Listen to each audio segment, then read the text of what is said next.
د طالبانو حکومت یوه بله ښځه د رئیسې په توګه وګمارله. جزئیات هم دې ویډیو کې وګورئ او چینل سبسکرایب کړئ.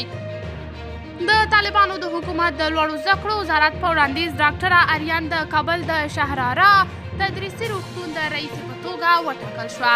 د طالبانو د حکومت له خبرپاڼې سره سم میرمن اریان د لوړو زده کړو د وزارت په وړاندیز د ریاست الوزرا په حکم او منظورۍ ګمارل شوې ده. پرون هم د طالبانو حکومت د لومړي ځل لپاره یوه ښځه مقرره کړه. د طالبانو د حکومت د ویاندوی ذبیح الله مجاهد په وینا اغلې ملالۍ رحیم د ملالۍ زیږنتون د رئیسې په توګه ګمارل شوې ده. طالبان په افغانستان او نړۍ کې په دې خطر تر فشار لاندې دي چې ښځو ته هیڅ راز حقونه نه ورکوي. وروستۍ ګمارنې هیله غوړوي چې طالبان نور اصلاحات هم وکړي، ښځو ته لا ډیره موقع ورکړي او په دې توګه په نړۍ او افغانستان کې خپل مشروعیت ته لاره هواره کړي.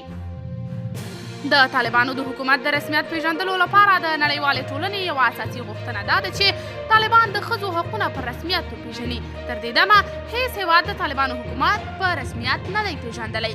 قدرمنو لیدونکو، تاسې د دې موضوع په هکله څه نظر لرئ؟ خپل نظریات راسره کمنټ کې شریک، ویډیو لایک او چینل سبسکرایب کړئ.